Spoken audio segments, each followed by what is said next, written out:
देखिए, जब बड़े नेता ये बोले हैं तो जूनियर नेता भी बोलेंगे ही बोलेंगे। पवन खेड़ा जी ने जो बोला है, पूरे देश को बहुत गंभीरता से समझना चाहिए। उन्होंने एक प्रकार से जय फिलिस्तीन नारे की वकालत कर दी है। इससे बहुत साफ हो गया कि कांग्रेस और ओवैसी दोनों का मन एक है, दोनों में आत्मा जिन्ना की ही है। और ये मैं क्यों कह रहा हूं, उन्होंने, अगर ओवैसी ने फ्लोर ऑफ द हाउस पे जय फिलिस्तीन बोला है तो कांग्रेस वर्किंग कमेटी का फिलिस्तीन को लेकर प्रस्ताव है। सोनिया गांधी जी को फिलिस्तीन को लेकर आर्टिकल हैं हमास के हमले के बाद। यह महत्वपूर्ण बात है। प्रियंका गांधी जी और राहुल गांधी जी के ट्वीट अवेलेबल हैं। मैं पूछना चाहता हूं क्यों आपने किया, और हमास के हमले के बाद ही क्यों किया?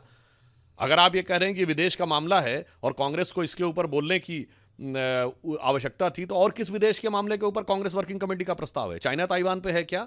यह बताइए। अभी हिजबुल्लाह लेबनान के ऊपर भी है क्या? या यह बताइए कि इराक और कुवैत को लेकर है, या बोस्निया हर्जोगोविना को लेकर है? यह दर्शाता है कि कांग्रेस की मानसिकता यह है कि एक वर्ग को तो हमास और हिजबुल्लाह तक भी जोड़े रखने में गुरेज नहीं है, जय फिलिस्तीन बोलते रहो। दूसरे से कहो बांग्लादेश में क्या हो रहा छोड़ो, कश्मीर में क्या हो रहा था वो भी छोड़ दो। यानी एक को तोड़ के रखो, दूसरे को जोड़ के रखो।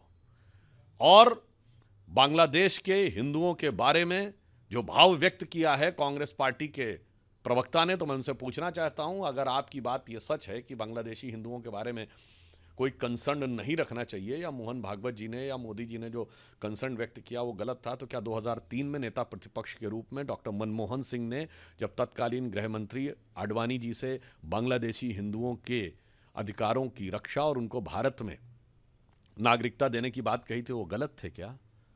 आपकी असम की सरकार, तरुण गोगोई की सरकार ने अप्रैल 2014 में, और कांग्रेस की असम यूनिट ने जो प्रस्ताव पारित किया है वो गलत था क्या? और मैं फिर कहना चाहता हूं, ये वो लोग हैं जो आपके पाप की वजह से कष्ट झेल रहे हैं, क्योंकि बांग्लादेश के हिंदू और बौद्ध विभाजन नहीं चाहते थे।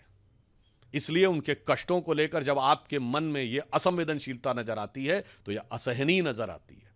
इसलिए मैं अटल जी की कविता की वो पंक्ति कहना चाहूंगा कि 15 अगस्त का दिन कहता आजादी अभी अधूरी है, सपने सच होने बाकी हैं, रावी की शपथ न पूरी है।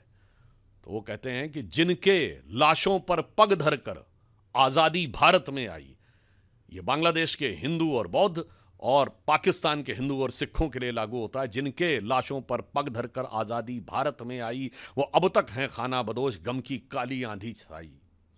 हिंदू के नाते उनका दुख कहने में तुम्हें लाज है आती, तो सीमा के उस पार चलो, सभ्यता जहां कुचली जाती।